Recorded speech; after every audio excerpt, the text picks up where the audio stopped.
oui, vous avez fait référence à ESPA, qui ne va pas être l'objet de ma présentation aujourd'hui. Je vais plutôt parler du contexte de ce texte, qui est un poème épique, que l'on peut faire circuler, d'ailleurs, si vous voulez, pendant ce temps, en accompagnement de la présentation. Il y aura pas mal d'illustrations, d'ailleurs, vous allez voir, notamment tirées du livre. Mais ce qui m'intéresse, donc, ce que j'ai annoncé, c'est l'histoire de la marine royale de Savoie. Donc, je n'ai pas l'intention de remonter au duc Emmanuel Philibert, le premier à doter le pays d'une flotte militaire en Méditerranée. On se souvient de la bataille de Lépante en 1571, où il envoya 3 galères pour participer au combat contre l'Empire ottoman dans la mer Ionienne, aux côtés des autres membres de la Sainte Ligue. Ça, c'était à l'époque ducale. Moi, le sujet qui m'intéresse aujourd'hui, c'est l'essor de la marine moderne, qui va apparaître lorsque les États de Savoie deviennent un royaume maritime au début du XVIIIe siècle. Alors, mon exposé s'appuie sur des recherches effectuées ces dernières décennies, d'abord dans un cadre généalogique, je crois que c'était annoncé un peu dans la présentation, puis dans une approche plus globale qui me permet de partager avec vous maintenant tout un pan relativement méconnu de l'histoire de notre pays niçois. Donc là encore, je ne vais pas parler de généalogie de la famille, mais de généralité historique qui concerne tout le monde. Comme l'a dit Pascal, ces travaux m'ont inspiré la composition d'une épopée poétique parue l'an dernier aux éditions du Ver à Soie. Alors pour le contexte historique, je vais remonter à la guerre de succession d'Espagne. On se rappelle qu'elle a fait des ravages dans le comté de Nice, puisque dans le cadre d'une nouvelle occupation de la ville en 1706, Louis XIV a ordonné un énorme chantier de démolition de plusieurs mois pour faire disparaître le château, les fortifications, ainsi que le fort du Cap Ferrat. Et il ne reste plus que le fort de Villefranche et celui de Montalban. Le comté de Nice est restitué à la Maison de Savoie en 1713. Et à cette occasion, donc à l'issue de cette guerre dynastique qui a démantelé les anciennes possessions espagnoles, les Savoies ont reçu le royaume de Sicile. Et les Habsbourg d'Autriche, eux, ont récupéré les royaumes de Naples et de Sardaigne. Et c'est comme ça que Victor Amédée II, le duc Victor Amédée II, devient roi de Sicile. Alors, je ne sais pas si vous connaissez ce médaillon. J'ai pris cette photo à Saorge, donc vous avez dû repérer ça au monastère de Saorge. C'est un médaillon qui est au-dessus de la porte de la chapelle, à l'intérieur, où on voit que Victor Amédée II, duc de Savoie, roi de Sicile, etc., 1713. Donc c'est assez rare parce que c'est une période qui n'a pas duré longtemps. Mais c'est le moment où le duc devient un souverain d'un royaume maritime. Et donc, avec l'expansion de ces étangs méditerranéens, ce Victor Amédée II voit le besoin de créer une marine militaire. Et là encore, je ne remonte pas à Lépante et je remonte encore moins à la marine de Savoie au lac Léman, puisque c'est sur le lac Léman que la marine de Savoie a connu ses premières rames, ses premiers coups de rame. Voilà, mais je ne remonte pas aussi loin. Là, j'ai réduit un petit peu le périmètre de mon intervention. Et donc, Victor Amédée II crée une marine militaire, la Real Marina Sarda, et l'ancien Reggimento di Nizza, qui était un régiment terrestre, est rebaptisé la Marine, et c'est donc maintenant le régiment qui va s'occuper des affaires maritimes. Donc 1713, la date que j'ai mise là, on peut dire que c'est la date de naissance de la marine moderne des États de Savoie. Voilà, c'est ce que j'entendais par marine royale, c'est mon point de départ ici. Et je vous montre au passage les enseignes et quelques uniformes de l'époque. Je vous donnerai les références, mais c'est de très belles représentations, reconstitution des symboles de l'époque. Ça, c'était donc en haut le régiment de Nice, où on reconnaît évidemment le blason de Nice, qui devient régiment La Marine, avec une ancre et le ruban bleu, qui est un symbole de la dynastie de Savoie.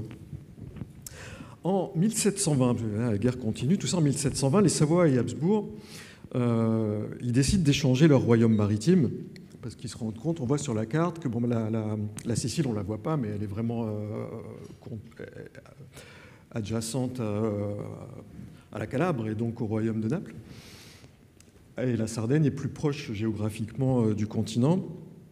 Donc, indépendamment de toute considération économique, pour des raisons pratiques de navigation, ils échangent leur royaume et donc leur couronne, leur titre. Et donc, Victor Amédée II devient roi de Sardaigne et le premier roi de Sardaigne de la dynastie de Savoie.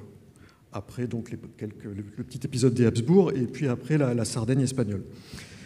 Et donc pour mémoire on entend souvent parler de royaume de Piémont-Sardaigne aujourd'hui, et ça c'est très confus, et puis ça n'aide pas du tout à comprendre, on ne comprend plus rien en fait. À partir de là, ça n'a jamais existé. Et c'est un peu dommage que même les universitaires, les historiens remplacent ce terme de plus en plus. Mais en italien, on dit il Regno Sabaudo Sardo, c'est le royaume sarde, le royaume de Sardaigne de la dynastie de Savoie, le royaume savoisien de Sardaigne. Mais le problème de ce terme savoisien en français, dont le sens a un peu glissé ou a été repris dans d'autres significations, mais c'est très clair en italien, quoi. C'est le royaume savoisien de Sardaigne, le royaume de Sardaigne de la dynastie de Savoie, dont la capitale est Turin.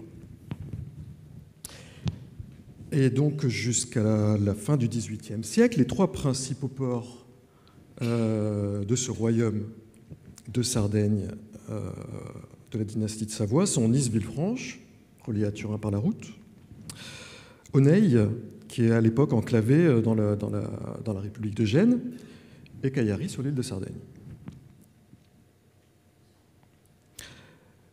Et Charles-Emmanuel III donc, succède à son père en 1730. Alors Charles-Emmanuel III, c'est lui à droite, l'adulte, et en petit, on voit Victor Amédée, son fils, qui sera son successeur. Donc on va parler de l'histoire de leur règne. Ça, c'était mon introduction. Il y aura trois parties. La première, c'est justement le règne de Charles-Emmanuel III, qui succède à Victor Amédée II, et qui va éprouver le besoin de développer cette marine, maintenant que le royaume de Sardaigne est un État, les États de Savoie sont un État maritime avec des possessions d'outre-mer.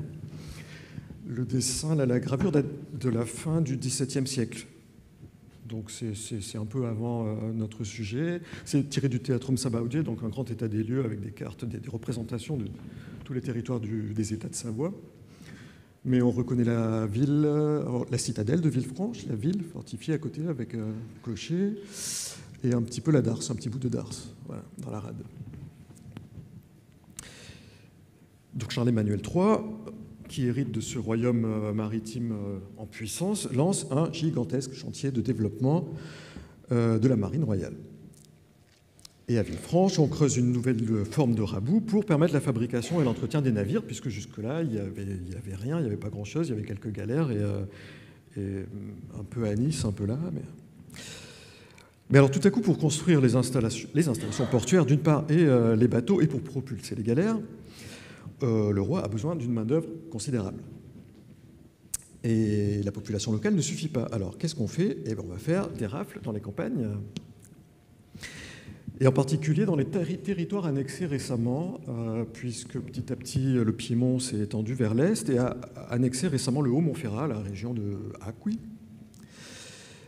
Et là-bas, les paysans ne sont pas très au fait des usages piémontais, ils résistent sûrement un peu, il règne une certaine misère là-bas en raison des aléas climatiques. C'est un territoire très agricole, on cultive des vignobles d'une année sur l'autre, on a tout ou on n'a rien, les épidémies. Et donc la justice n'a aucun mal à trouver là-bas une grande quantité de rebelles ou de brigands, et on envoie de nombreux forçats comme ça à Villefranche, sachant que donc les bagnards, on leur met un boulet au pied et puis ils travaillent le temps de rembourser leur peine, mais toute la famille peut venir avec eux et travailler en tant que salariés, quoi. Donc ça fait beaucoup de main-d'œuvre qui arrive. Donc la première galère, justement, qui va sortir de cette nouvelle forme de radout, elle est achevée en 1739. Et deux autres... elle est commandée par un certain Guibert, donc c'est un sujet des États sardes, probablement de Savoie. Et les deux autres galères de la flotte, il y a 3 galères à ce moment-là, elles sont commandées par des colonels anglais. Ça, on va en entendre parler encore.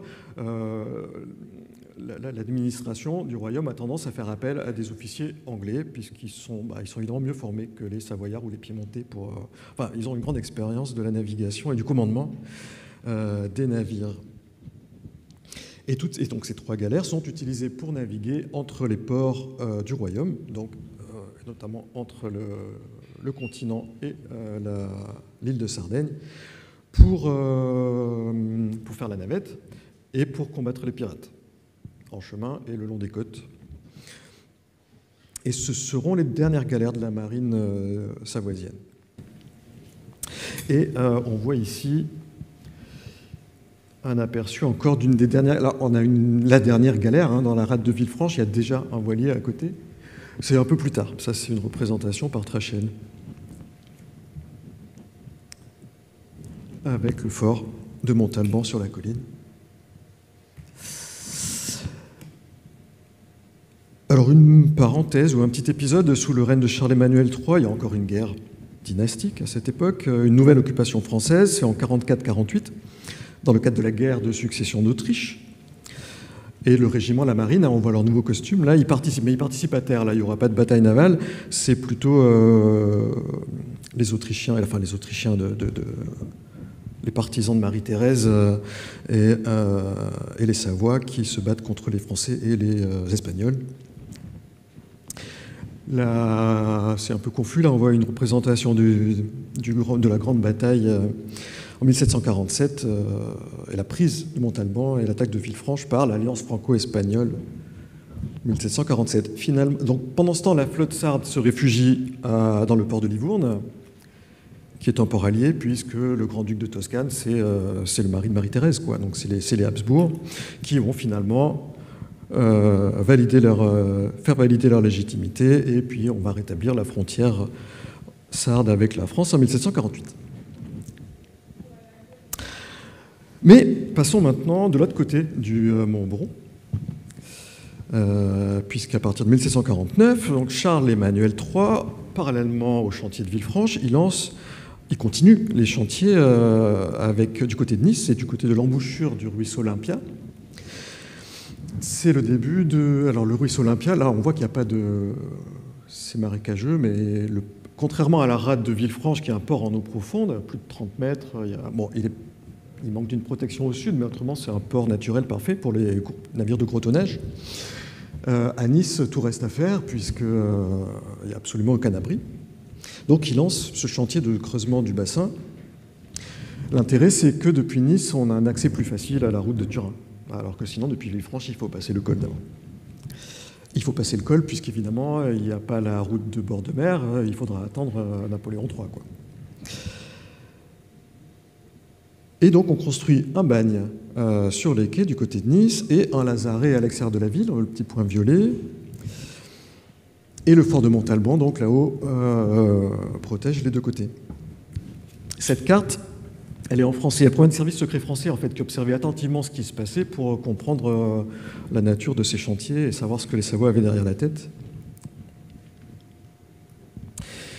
Alors pour récapituler, en ce milieu de XVIIIe siècle, en dehors de la liaison Villefranche-Caillery, qu'on peut faire un peu des deux côtés là, l'activité majeure de la marine royale consiste à lutter contre les pirates et corsaires le long des côtes. Enfin on connaît toutes les histoires d'attaques de pirates sur les côtes, d'où les nombreuses tours pour se protéger contre les Sarrasins, toutes ces fortifications qu'on a sur les littoraux. Les chroniques mentionnent notamment les combats, parfois violents, contre les barbaresques. Les barbaresques, donc les pirates de Barbarie, Barbarie ou Berbérie, on lit parfois. Donc c'est ce qu'on appelle aujourd'hui le Maghreb, la Barbarie, comme les figuiers de Barbarie, tout ça, c'est cette région. Donc les barbaresques. Et au large de la Sardaigne qui était un territoire justement où les Européens commençaient à peine à s'implanter. Dans ces batailles navales, alors au pire, batailles navales dont on trouve l'histoire dans les chroniques, au pire, la marine sarde repousse les pirates avec des dégâts modérés. En fait, ces chroniques, elles servent à tenir les comptes et à dire, voilà, on a perdu de temps, ça va coûter de temps, il va falloir réparer. Donc, ils tiennent des comptes très concrets. Et au mieux, ils gagnent la bataille et ils partent en plus avec les navires qu'ils ont pris aux ennemis et ça vient à augmenter la flotte.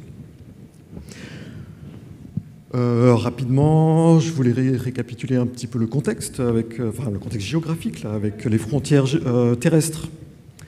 Le royaume de Sardaigne qui a des frontières terrestres avec le royaume bourbonien avec la France, avec la Suisse, avec Milan, avec Parme et Plaisance, avec Gênes. Et en mer, avec, donc oui, puis avec la France aussi, donc le royaume bourbonien de France.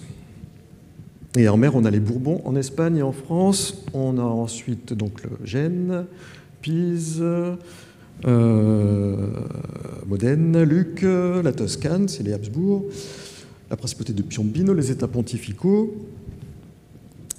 le royaume Bourbon de Naples et Sicile, et puis donc l'Empire ottoman avec le royaume de Tunis, Carthage, la régence d'Alger, en périphérie, un statut un peu spécial entre l'Empire ottoman, donc Alger et Oran, et le royaume de Fès avec Tétouan. Et tout ça, donc, ça forme un bassin fermé, donc mer Méditerranée occidentale et tyrrhénienne, qui débouche d'un côté sur l'océan via le détroit de Gibraltar et de l'autre côté vers l'Orient, vers la Méditerranée orientale via Malte. Et l'île savoisienne de Sardaigne, elle est au milieu de cet espace. À Villefranche, donc là on est dans les années 1757, c'est le moment, l'image est un peu anachronique, mais enfin cette nouvelle église Saint-Michel, elle a été inaugurée en 1757 pour remplacer un vieil édifice qui était devenu trop vétuste. À propos, Villefranche, donc à l'époque, quand on parle de Villefranche, la commune de Villefranche, jusqu'à 1891, ça inclut Saint-Jean-Cap-Ferrat et Beaulieu. C'est vraiment tout ça, quand on parle de Villefranche, c'est les communes actuelles de Villefranche, Saint-Jean-Cap-Ferrat et Beaulieu. Dans cette commune, les femmes sont fileuses, tisserandes, couturières, et elles fabriquent notamment les voiles et les cordages. Les hommes sont charpentiers, menuisiers ou marins. Et il y a également des agriculteurs dans les environs.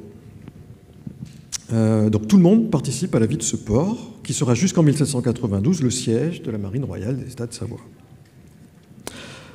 En 1762, une commission réunie à Villefranche organise une réforme du système des galères. Je disais qu'on avait vu les dernières galères, et là c'est le moment où on va les remplacer par quelque chose de plus moderne. Charles-Emmanuel III achète aux Anglais, puisqu'on n'a pas les moyens de la fabriquer, une frégate de 36 canons et un vaisseau de 60 canons. Donc grosso modo, un vaisseau c'est comme une frégate, mais avec un pont de plus de canons. Et ces deux navires de guerre partent aussitôt assurer leur mission et défendre les côtes de Sardaigne, accompagnés de petites embarcations construites à Villefranche. Non, ça c'était intéressant de voir. C'était intéressant de voir là, oui, les profondeurs en mètres. On voit que ça 30, 32, 35. Donc, et encore aujourd'hui, les navires de gros tonnage mouillent dans la rade de Villefranche. Et après, on débarque avec des chaloupes. On voit donc le fort, la darse et le lazaret qui va se développer, et le bagne qui va se développer dans cette zone. Et donc on retourne pendant ce temps de l'autre côté du Mont-Boron, où la ville de Nice donc, a perdu toute fonction militaire depuis la démolition de ses fortifications. Elle se cherche des activités commerciales. Et c'est là que les premiers hivernants anglais apparaissent dans les années 1760-70. Le littoral du comté se découvre alors une nouvelle vocation, le tourisme hivernal. Et toute l'aristocratie européenne va suivre petit à petit l'exemple des Anglais. C'est à ce moment-là qu'on construit le cours bordé de terrasses promenades en bord de mer, donc la première rangée des Ponchettes, qui est plus accessible aujourd'hui, mais c'était la promenade à l'époque, là où il y a les cheminées, là, le long du cours Saléya. Et les travaux du Port Olympia vont progressivement déplacer l'activité commerciale vers ce nouveau bassin, Villefranche restant alors le port militaire du royaume. Bon, ben là, on voit ce projet de creusement du Port Olympia. Et puis, ça, c'est un projet de l'époque qui va être réalisé plus ou moins, mais avec le développement de deux bassins et cet ensemble d'urbanisme qui est planifié déjà au nord du bassin.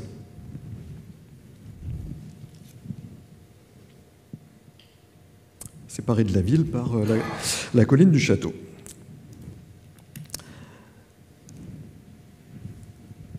Alors cela, c'est toujours Charles-Emmanuel III, c'est une photo prise sur l'île de San Pietro à Carloforte, et qui porte son nom. C'est le fort de Charles, dans le sud-ouest de la Sardaigne. Alors à cette époque, Oui, une anecdote qui est plus ou moins connue, c'est entre 1763 et 65, c'est pas un Anglais, c'est un Écossais, un écrivain britannique qui vient à Nice, un certain Tobias Smollett, et qui passe quelques années là en visitant la France et l'Italie. Et donc, dans ses mémoires, dans son journal, ses chroniques, il raconte, un jour, il va visiter Villefranche, il raconte avoir vu 2 galères à Villefranche. Et là, ça m'a fait réfléchir parce que les 3 galères de la marine sarde, à cette époque, sont déjà quasiment abandonnées à l'époque de sa visite. Et par ailleurs, il mentionne aussi deux grandes frégates achetées en Angleterre, l'une de 50, l'autre de 30 canons. Donc là, on reconnaît, je pense, à quelques canons près ce que je disais tout à l'heure, le vaisseau et la frégate achetés en Angleterre, à bas prix, d'occasion, et il ne les voit pas puisqu'elles sont en activité. En fait, c'est logique. Il est là, il va à Villefranche en hiver, il voit un navire. C'est un navire qui ne sert pas. Les navires qui servent, ils ne sont pas là. Donc c'est rigolo parce que ça manquait un peu de recul. Il dit « Ah oui, j'ai vu une galère misérable, etc. » Mais il n'a pas vu la marine de Savoie parce qu'elle n'était pas là. Donc il a vu une galère en voie d'abandon. Mais c'est un témoignage intéressant. Et en 1767, alors voilà, le vaisseau et la frégate achetés aux Anglais participent à la conquête de l'archipel de la Madeleine, qui ne faisait pas encore partie du royaume de Sardaigne. Donc ça demande une conquête. L'archipel de la Madeleine, donc c'est au nord-est de l'île de Sardaigne. C'est là qu'il y a la Caprera, c'est là ça deviendra la propriété de Garibaldi, c'est là qu'il va finir ses jours et c'est là qu'il est enterré. Et à cette époque, c'était encore un nid de brigands et de pirates, puisque ça n'appartenait à personne. En 1769, ces 2 navires sont déjà plus en état de servir, ils étaient déjà en fin de vie, et le bassin de Villefranche est toujours trop petit pour assurer leur réparation. Il reste alors juste une felouque, la San Gavino, donc un petit navire qui est représenté là. C'est une très belle représentation d'artiste, mais artiste technique qui a bien étudié la conception des navires de l'époque. Donc c'est une représentation de la San Gavino, acquise à Gênes. Et donc la marine royale est en difficulté. Alors pour résoudre ce problème, dans un premier temps, on commande au chantier naval hollandais, c'est toujours les Anglais, les Hollandais qui avaient le savoir-faire, une frégate de 32 canons qui fait son entrée à Villefranche à 71, sous le nom de San Carlo.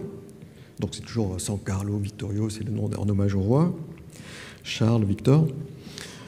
Elle est commandée par un certain capitaine Richardson, donc encore un Anglais enrôlé par Charles-Emmanuel. Et j'en parle juste de cette San Carlo pour mentionner un enseigne de 2e classe, donc un jeune officier débutant qui a 12 ans. Donc voilà, un débutant prometteur, il s'appelle Giorgio Déjeuner, il est né en Piémont. Et il va faire une grande carrière d'amiral et de général, donc on va en reparler. Alors justement, à bord, j'ai parlé de Richardson, des capitaines qui sont généralement britanniques, les officiers sinon sont généralement piémontais, les équipages ils sont originaires de Nice, Villefranche, Aunay, Loano, donc du littoral, aussi de Monaco, du Pays génois, de Provence, des campagnes, de Piémont, de Savoie, de Sardaigne.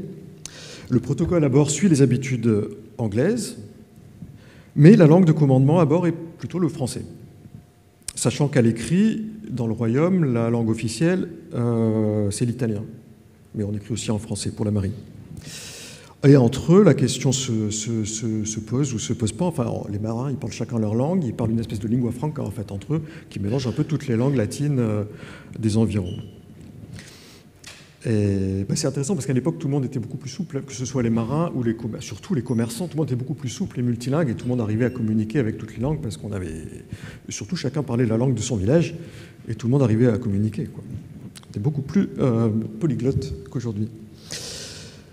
En 1772, la San Gavino, elle doit mener une bataille navale près des côtes de Sardaigne.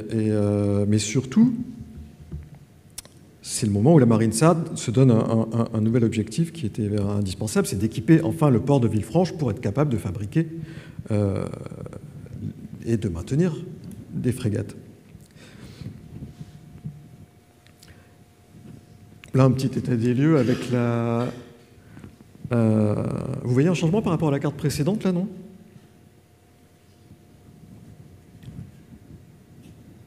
Non? Comment? La Corse? La Corse, ouais.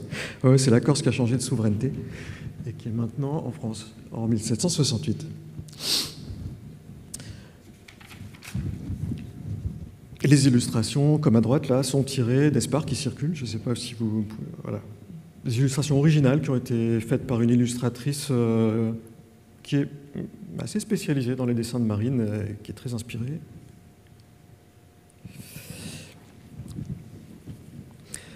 Et la deuxième partie va être sous Victor Amédée III, qui est couronné en 1773, qui succède à son père. Et c'est donc le troisième roi de Sardaigne de la Maison de Savoie. La San Carlo, non, elle n'est pas là. La San Carlo, elle est maintenant commandée par un capitaine de frégate qui s'appelle François Davier de Foncenay, qui est originaire de Thonon, au bord du Léman. Et lui aussi, on va bientôt en reparler. Et donc, ce qui est représenté là, c'est la San Vittorio. C'est la première frégate qui sort du chantier de Villefranche en 1778. Donc, c'est un peu un protagoniste là d'Espars. C'est un peu un être... Alors, les Espars, oui, Pascal demandait tout à l'heure. Les Espars, c'est tous les éléments rigides du gréement. C'est le squelette du navire, pour continuer la métaphore de l'être humain. Là, c'est tout son squelette. Les voiles sont les muscles, un peu propulsés par le vent. Et les cordages sont comme les nerfs qui permettent d'articuler ou de commander les mouvements. Donc les espars, c'est les mâts, c'est les vergues, c'est tout ce qui est au sens large, c'est tout ce qui est en bois et rigide. Et là, ce sont encore à gauche deux représentations soignées là, de ce même artiste dont vous verrez le nom à la fin, de la San Vittorio. Donc San Vittorio est envoyé pour surveiller les côtes de Sardaigne. Et c'est justement le François Davier de Foncenay que j'ai nommé qui va la commander. Et il va y retrouver Giorgio Déjeuner, dont on a déjà parlé aussi, qui devient enseigne de première classe. Ici, on voit un combat contre les pirates en 1785. Ça représente la San Vittorio et les pirates. Et le drapeau est un peu anachronique, hein, puisque je vous ai mis ici le drapeau d'époque, avec donc la croix de Savoie sur le fond bleu, le bleu de Savoie. Et ce drapeau-là est un peu anachronique, c'est un drapeau de Savoie de Sardaigne qui apparaîtra plus tard.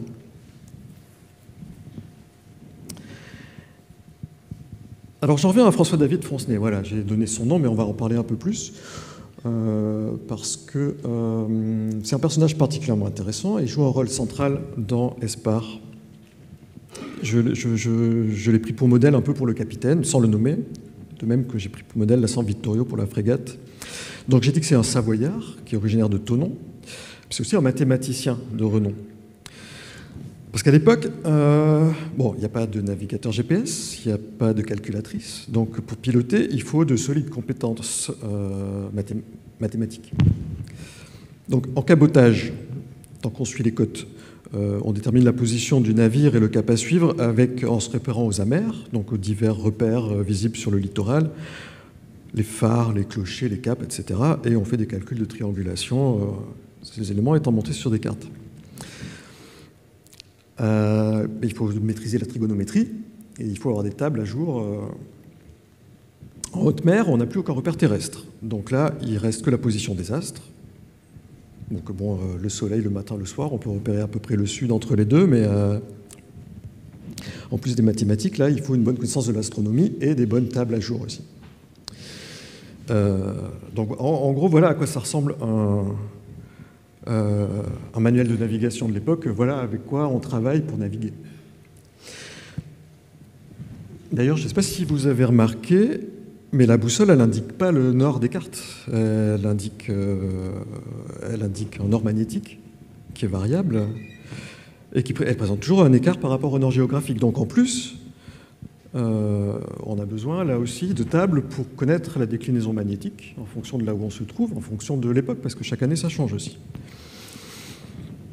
Et François Davier de Foncenay, voilà, c'est ça, un commandant de frégate à l'époque. Avant d'être un officier de marine, c'est un mathématicien, et c'est un mathématicien connu qui dialoguait avec les plus grands savants de son temps, et sur des sujets d'actualité scientifique. Alors en l'occurrence, à l'époque, il travaillait beaucoup sur les nombres imaginaires, donc la fameuse racine carrée de -1. avec Euler à la cour de Russie, avec d'Alembert à Paris, Bernoulli à Bâle, Lagrange à Turin. Donc c'était tout un réseau de savants qui dialoguaient et qui faisaient évoluer les connaissances qu'on avait en la matière. Or, ces nombres imaginaires, combinés aux fonctions logarithmiques et trigonométriques, ça va ouvrir la voie à la modélisation de tous les phénomènes ondulatoires de la physique. Autrement dit, ces mathématiciens de l'époque, ils sont en train de développer une théorie révolutionnaire aux applications innombrables encore aujourd'hui. C'est une petite parenthèse voilà, pour comprendre un peu ce que c'est qu'un capitaine de marine à l'époque. Mais on va revenir encore de l'autre côté du Mont Boron avec le chantier du Port Olympia qui continue et avec un gros afflux de population. Lorsque on avait vu le projet d'urbanisme tout à l'heure, là on voit déjà le quartier qui se développe.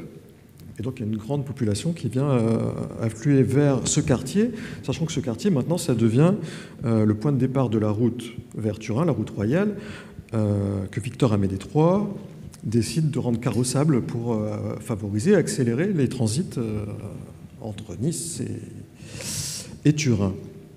Cette route qui avait été construite donc sous Charles-Emmanuel Ier au XVIIe siècle, sur la base d'un antique chemin muletier, et qui va être modernisée. Donc ce nouveau port Olympia, il a pour vocation de se substituer à celui de Villefranche et devient la porte maritime commerciale d'une capitale européenne désormais capable d'échanges commerciaux de grande envergure avec tout le continent en rayonnant depuis ce bassin méditerranéen. On a encore quelques... Ouais, bon voilà. En ces années 1780, alors l'administration met en service 2 demi-galères acquises à Naples, qui s'avèrent efficaces pour lutter contre les barbaresques. Mais aussi maintenant, on se met à pourchasser les pirates jusqu'aux côtes africaines. Et d'une part, et d'autre part, on escorte les navires de commerce, la marine donc militaire escorte les navires de commerce jusqu'à Gibraltar. Donc le périmètre d'activité s'étend. Pendant ce temps de déjeuner, puisque c'est un des personnages récurrents, là maintenant il a 22 ans et il est commandant. Donc on suit son parcours. C'est un personnage important qu'on suit depuis le début et qui est toujours très actif dans ces navires qui viennent autour de Villefranche. Là, qu'est-ce qu'on voit? Encore un enseigne avec un drapeau colonel, et puis les uniformes, on voit qu'ils évoluent petit à petit.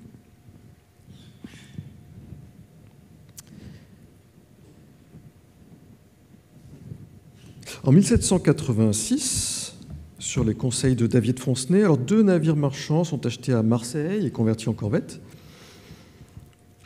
Et maintenant, on va assurer la liaison avec plusieurs navires à la fois pour la sécurité. Voilà. Et la San Vittorio, donc un fil conducteur, arrive en Sardaigne sous l'escorte de ces 2 corvettes. Là, j'ai retrouvé une illustration, un sabre qui a appartenu à un enseigne, justement, de la San Vittorio. On ne le voit pas sur l'image, mais il doit y avoir écrit en français sur la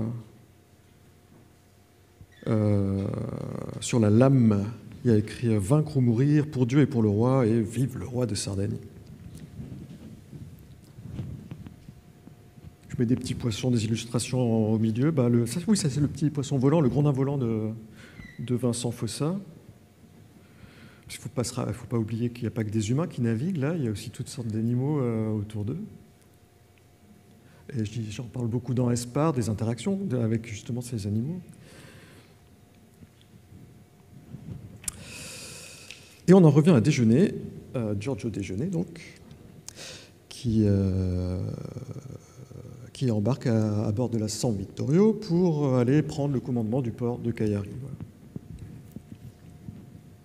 Alors, à lire les chroniques, je vous ai passé les détails parce qu'on a toutes sortes, les batailles navales, les machins, je ne vais pas toutes les lister, c'est pas très intéressant. Enfin si, c'est passionnant, mais je veux dire, c'est un peu rébarbatif ici. Mais on a l'impression des fois que les traversées, c'est toujours des histoires de pirates, des machins, toujours des problèmes. En fait, il faut relativiser. Ce qu'on écrit dans les chroniques, c'est seulement quand ça se passe mal. C'est surtout ça qu'on a retenu. Quand tout se passe bien, bon, on n'a rien à raconter à l'arrivée, mais quand ça se passe mal, on a des comptes à faire, on a des réparations à faire, etc. Donc il y a 1 ou 2 problèmes par an d'attaques de pirates, de tempêtes ou des choses comme ça. Je suppose que la plupart du temps, ça se passait bien, mais voilà, évidemment, ce n'est pas écrit dans dans les chroniques. Cela dit, oui, prendre le large, c'était toujours synonyme d'affronter des terribles dangers, que ce soit le calme plat, déjà, premier problème, on ne peut plus avancer. On ne peut plus avancer, puis on se retrouve exposé aux attaques des autres. Le vent contraire, les tempêtes, la désorientation, une fois qu'on a... Si on a perdu la... Si on s'est un peu égaré, ben c'est très difficile de savoir où on se trouve, ou d'un moment on se perd. Le manque d'eau, de nourriture, les intoxications alimentaires, les maladies... Et bien sûr, voilà, un risque parmi d'autres, c'est celui de rencontrer des pirates, ou en tout cas des navires hostiles, pirates ou corsaires.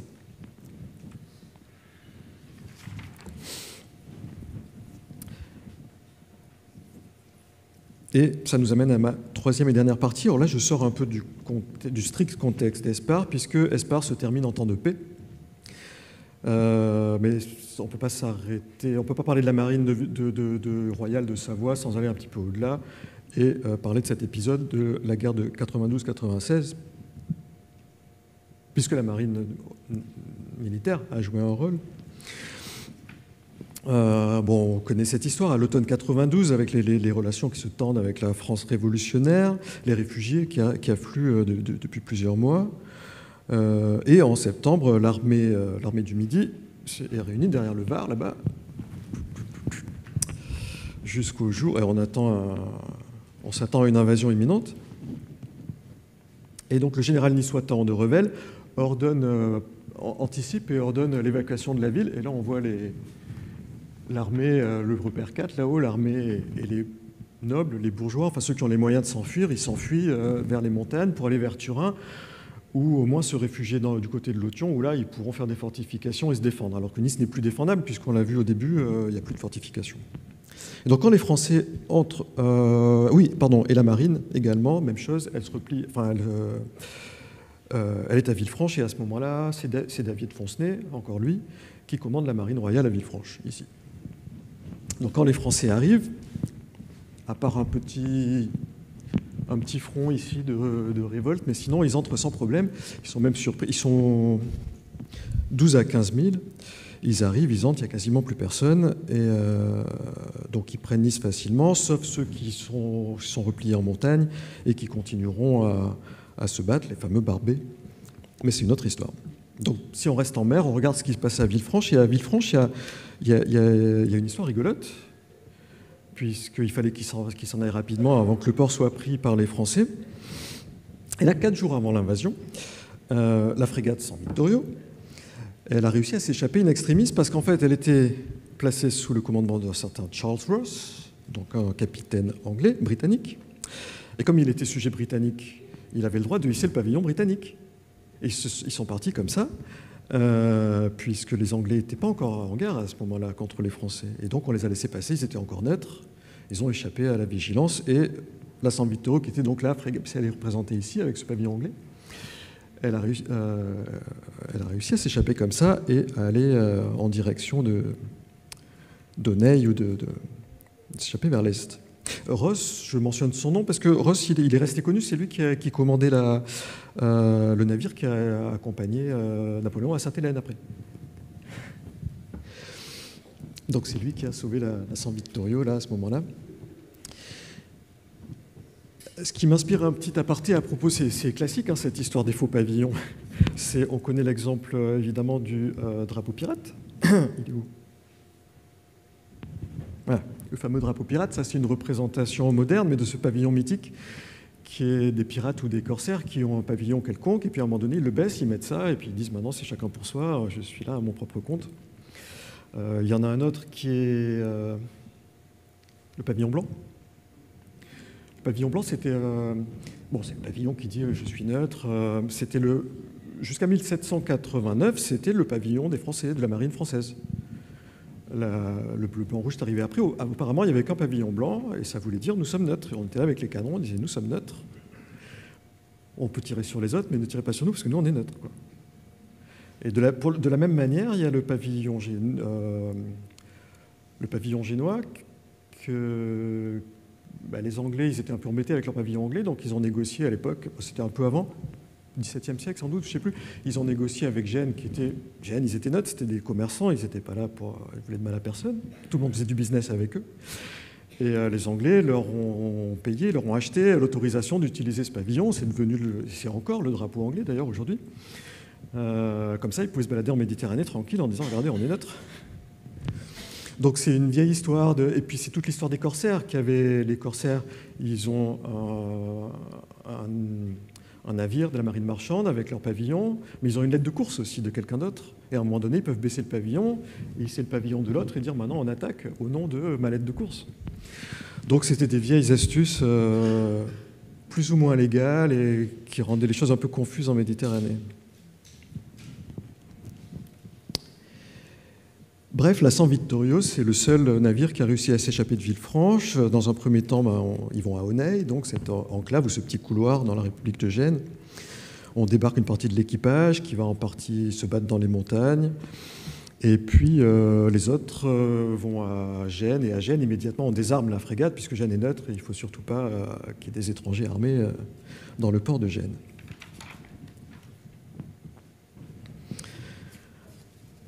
À Aunay, qu'est-ce qui se passe? Eh ben, comme après avoir occupé Nice et Villefranche, et comme Gênes est neutre, les Français vont viser Aunay et Loano. Je n'avais pas parlé de Loano, mais c'est aussi un petit port, mais c'est juste un petit port des États de Savoie, un peu plus loin, sur le littoral. Et donc c'est ça qu'ils vont viser pour essayer de pénétrer vers le Piémont, puisque en fait Nice, ça ne les intéresse pas, comme d'habitude, c'était le Piémont qu'ils voulaient. C'est en octobre 92, donc la flotte de Truguet, on l'a aperçu tout à l'heure, Truguet, il quitte Villefranche et il s'approche d'Aunay pour inciter les gens d'Aunay et de Loano à se soulever contre le roi, quoi. Donc les navires de guerre arrivent devant le port d'Aunay. C'est une vieille représentation d'Aunay, là encore, du Teatro Sabaudien. On ne reconnaît pas parce que vous allez voir pourquoi. Les navires de guerre français arrivent devant, la population s'affole et commence à se défendre, à sortir les fusils. Et puis il y a une délégation qui arrive, qui accoste et qui dit voilà, on est là pour la liberté, l'égalité, la fraternité. Puis tout le monde leur tire dessus pour les faire partir. Et donc Truguet, il était tout vexé, il est reparti sur son bateau, il a demandé à faire bombarder la ville jusqu'à ce qu'il n'en reste que des ruines fumantes, dit la citation. Et c'est ce qu'ils ont fait. En fait, on ne reconnaît plus Aunay, il n'en reste rien, et ça a été reconstruit à côté, mais Aunay était complètement rasé à ce moment-là. Et l'épisode suivant, c'est janvier 93, avec la décapitation de Louis XVI, qui affole toutes les puissances européennes. Alors c'est là que tout le monde, la guerre prend vraiment une proportion européenne. Toutes les relations diplomatiques sont rompues.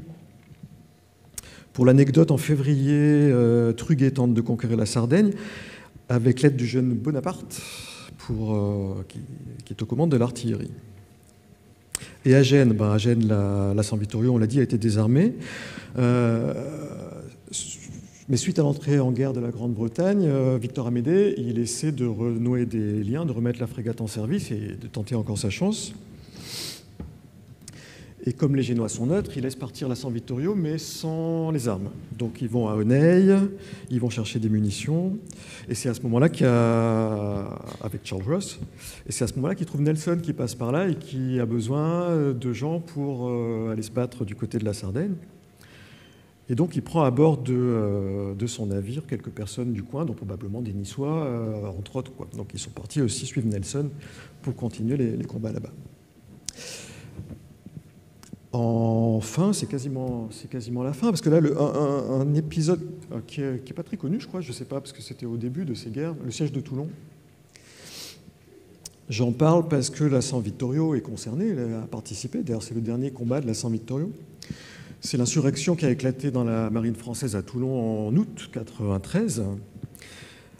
Toulon, qui est donc la place forte, la plus puissante de toute la Méditerranée. Et donc les insurgés font appel aux Anglais, et le vice-amiral Samuel Hood, que voici, il arrive avec la Victory. Donc la Victory, on s'en souviendra parce que c'est le navire que commandera Nelson à Trafalgar au moment de la bataille de Trafalgar. Ils arrivent à Toulon, les Anglais débarquent, ils vont chercher du renfort, notamment la San Vittorio dans la flotte du roi de Sardaigne, dirigée par Ross.